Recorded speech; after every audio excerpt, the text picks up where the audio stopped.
और देखिए AI summit में फ्रांस के राष्ट्रपति मैक्रों का संबोधन चल रहा था। उन्होंने कहा कि भारत में यूपीआई लेन देन बेहद आसान है। तारीफ की है मैक्रों ने। 10 साल पहले भारत में यह मुमकिन नहीं था। 10 साल पहले स्ट्रीट वेंडर बैंक खाता नहीं खोल सकता था।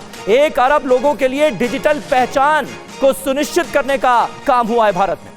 एक टिप्पणी आपकी चाहूंगा, क्या इसलिए ये एक बड़ी चिंता भारत के लिए भी हो सकती है कि एक majority of population AI sensitise ना हो, फिर भी एआई हमारे मेन स्ट्रीम सिस्टम का इंपॉर्टेंट पावरफुल हिस्सा बन जाए?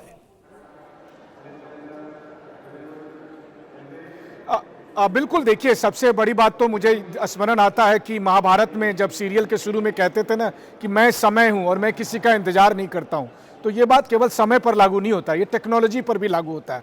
आप एक्सेप्ट करें ना करें, टेक्नोलॉजी तो आगे बढ़ती रहेगी। सवाल यह है कि टेक्नोलॉजी के उस ट्रेन पर कौन कौन देश चढ़ने को तैयार है। आने वाला सुपर पावर वही होगा जो एआई के इस रेस में आगे बढ़ पाएगा। जो पिछड़ जाएंगे वो कल के दिन में थर्ड वर्ल्ड कहलाएंगे। तो अगर भारत थर्ड वर्ल्ड से फर्स्ट वर्ल्ड में जाना चाहता है तो आपको एआई के रेस में जाना ही पड़ेगा।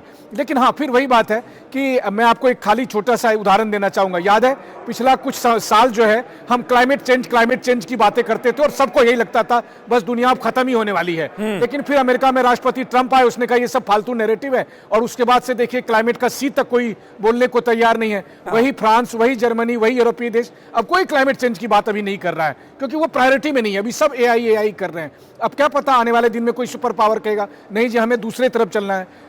इन सब के बीच में हमें खाली ये ध्यान देना है कि दुनिया की चंद 10, 12, 15 बड़ी कंपनियां जिनके पास, और देखिए मनीष, आप और हम जब बात कर रहे हैं इस वक्त बड़ी शानदार तस्वीरें, दिलचस्प तस्वीरें सामने आ रही हैं। प्रधानमंत्री नरेंद्र मोदी तमाम टेक दिग्गजों के साथ, सुंदर पिचाई भी हमें नजर आ रहे हैं, गूगल के सीईओ और तमाम जो टेक लीडर्स हैं उनके साथ प्रधानमंत्री नरेंद्र मोदी मंच पर नजर आ रहे थे। वो तस्वीरें भी हमने अपने दर्शकों के सामने रखी।